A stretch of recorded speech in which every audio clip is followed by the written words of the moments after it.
Emang bisa ya ATM nyemburin uang gitu? Terus yang bakal rugi si pemilik ATM dong ya? Jangan salah, ternyata si pemegang kartu juga berisiko dan resikonya juga cukup besar.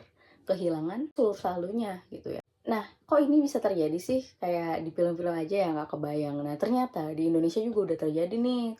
Disebutnya namanya jackpotting. Nah, kok bisa terjadi? Ya udah yuk kita bahas.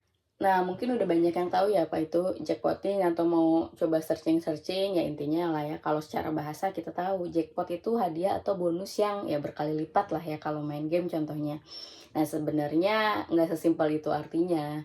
Emang kan diambil dari bahasa barat ya, yang memang relate gitu sama culture di sana yang ada permainan yang nggak lumrah di kita, tahu lah ya. Nah, diambil dari istilah-istilah yang ada di permainan itu, ya salah satunya si jackpot ini.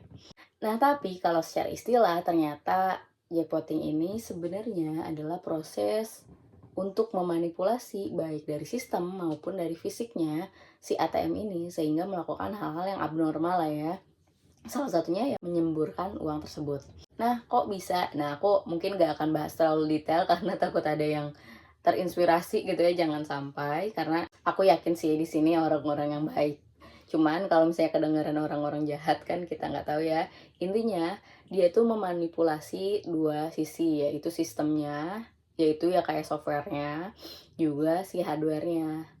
Salah satunya sistem mekanik dan robotiknya, sehingga tidak sesuai dengan yang seharusnya, yaitu misalnya verifikasi, terus potong saldo lalu keluarin uang misalnya kurang lebih ya. Ini cuman gambaran doang. Nah, tapi ada yang dipotong gitu di situ dengan hacking tersebut. Jadi dia ngelakuin sesuatu yang harusnya sesuai flow, jadi sesuai keinginan dari si pelaku ini. Ya gimana diatur-atur aja code-nya gitu ya. Nah, yang pasti kan kita tahu ya, yang paling rugi adalah si pemilik ATM-nya ya. Nah, terus apa hubungannya sama kita sebagai si pemegang kartu? Nah, ternyata kalau kita selidiki, tadi kan dia udah bisa ngehack sistemnya. Kita nggak tahu kalau sistemnya dia tuh nggak berhenti cuman sampai jackpotting ya, karena ya cuman terbatas uang yang ada di ATM-nya dan ya udah sehari itu ada uang, terus kapan lagi diisi ulang dan dia harus ngelakuin hal yang sama dan itu akan ribet gitu menurut dia.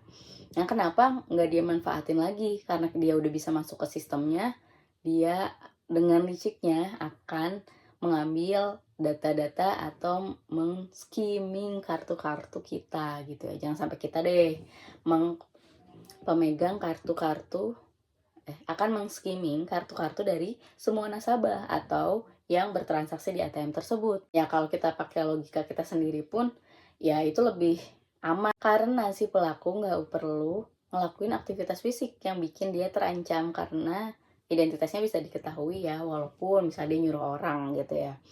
Nah, intinya yang paling penting itu kalau ATM udah kena jackpotting atau kena hacking, ya nggak menutup kemungkinan kan akses ke datanya juga bisa di-skim dan lain-lain. Itu yang sangat dikhawatirkan. Jadi, kalau misalnya kalian tahu ada suatu ATM yang pernah kena jackpotting atau di lokasi tersebut, pastiin gitu kalau ATM-nya udah diganti, kalau bisa yang benar-benar baru gitu karena kita nggak tahu udah masuk ke sistemnya ya kayak gitu. Dan kalian jangan lupa diupdate lagi password PIN dan identifikasi lainnya gitu. Kalau misalnya kalian sempat ganti nomor ya ganti aja nomornya, bikin verifikasi yang sebelumnya udah bocor jadi tetap nggak bisa ngakses karena ada identifier baru yang kalian perbarui kayak gitu. Nah, mungkin segitu dulu ya buat bayangannya. Semoga bermanfaat. Jangan lupa di-share ke orang-orang terdekat terutama agar lebih banyak yang teredukasi juga. Terima kasih atas saran dan kritik yang membangun yang kalian put di komentar ya.